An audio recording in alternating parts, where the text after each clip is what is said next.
ტექნოლოგია, რომელსაც შეუძლია შექმნას, თითქმის ყველაფერი. ადამიანის ორგანოები, კოსმოსური ხომალდის ნაწილები. დღეს სწორედ 3D ბეჭვლის მართლა საოცარ ისტორიაში ჩავიხედავთ. ვნახოთ, როგორ გადაიქცა ერთი შეხედვით მარტივი იდეა ნამდვილ რევოლუციად, რომელიც პირდაპირ ჩვენ თვალწინ აყალიბებს მომავალს. სანამ წარსულში გადავინაცვლებდით, მოდით ჯერ ვნახოთ, რა შეუძლია ამ ტექნოლოგიას დღეს. იმიტომ რომ იცით, 3D ბეჭვდა უკვე დიდი ხანია აღარ არის რაღაც ფანტასტიკის სფეროდან. ეს არის რეალობა, რომელიც ფაქტობრივად თავდაღირა აყენებს ყველაფერს, მედიცინას, ინჟინერიას და კოსმოსის კვლევასაც კი. აი მაგალითად დაფიქრდით, რას ნიშნავს პერსონალური, კონკრეტულად შენზე იდეალურად მორგებული პროთეზი.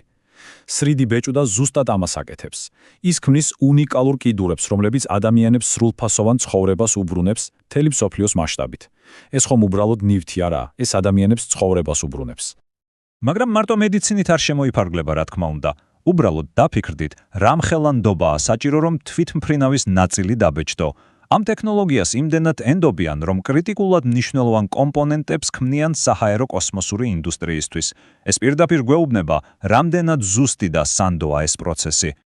და ახლა ალბათ ყველაზე მაგარი რამ 3D პრინტერები პირდაპირ კოსმოსში მუშაობენ. საერთაშორისო კოსმოსურ სადგურზე წარმოგიდგენიათ, ანუ ასტრონავტს რამე ნაწილი რომ გაუფუჭდეს, დედამიწაზე კი არ რეკავს, უბრალოდ პრინტერს აძლევს ბრძანებას და ვსო, ბეჭდავს ადგილზე. ეს ხომ წარმოუდგენელი რამეა მთლიანად სulis თამაშის წესებს კოსმოსის კვლევებში. კი ბატონო, ეს ყველაფერი მართლა შთამბეჭდავია. მაგრამ საიდან დაიწყო ეს ყველაფერი? საიდან მოვიდა ეს იდეა?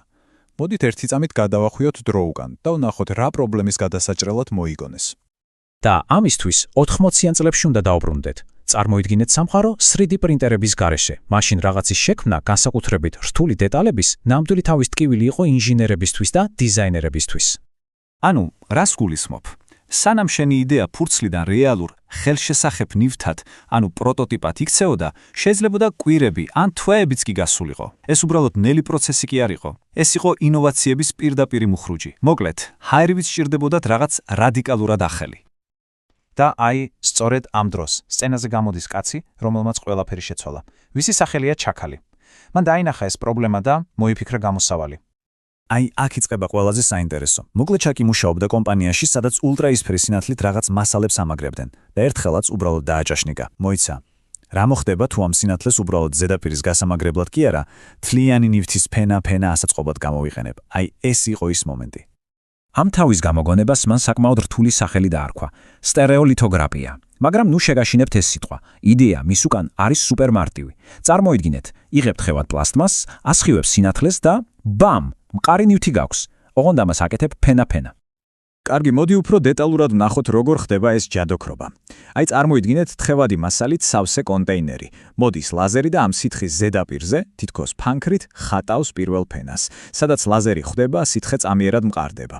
მერე პლატფორმა, რომელზეც ეს ყველაფერი დგას, ერთი ციცქნათი დაბლა ჩადის. ლაზერი მოდის და ხატავს მეორე ფენას, მერე მესამეს. და ასე შემდეგ. შეიძლება ათასობით ფენა, სანამ ჩვენ თვალწინ არაფრისგან მზა ობიექტი არ იქნება. იმ დროისთვის ეს მართლა მაგიას გავდა. და აქ უნდა გვესმოდეს მთავარი. ჩაქალს უბრალოდ ახალი პრინტერი არ გამოუგონია. მან ფაქტობრივად 100 ღერი გაჰკრა და ინოვაციების უზარმაზარი კოცონი დაანთო.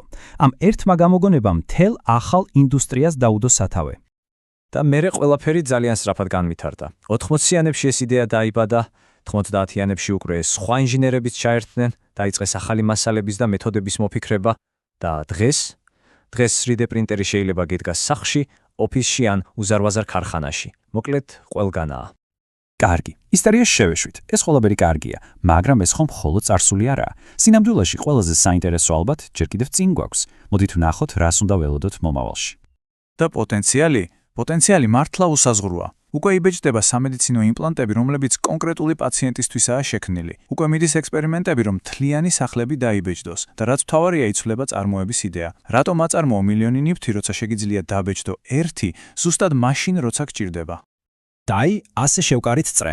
ყველაფერი დაიწყო ერთი ინჟინერის, ჩაქალის გონაში დაბადებული, ერთი შეხედვით მარტივი იდეით. და დღეს ეს იდეა გადაიქცა ტექნოლოგიად, რომელიც უბრალოდ ცვლის სამყაროს. ცვლის იმას, თუ როგორ ვაშენებთ, ვქმნით და ვოცნებობთ კიდეც. და ბოლოს მინდა დაგიტოვოთ ერთი კითხვა. თუ დღეს უკვე ვბეჭდავთ პროთეზებს, თვითმფრინავ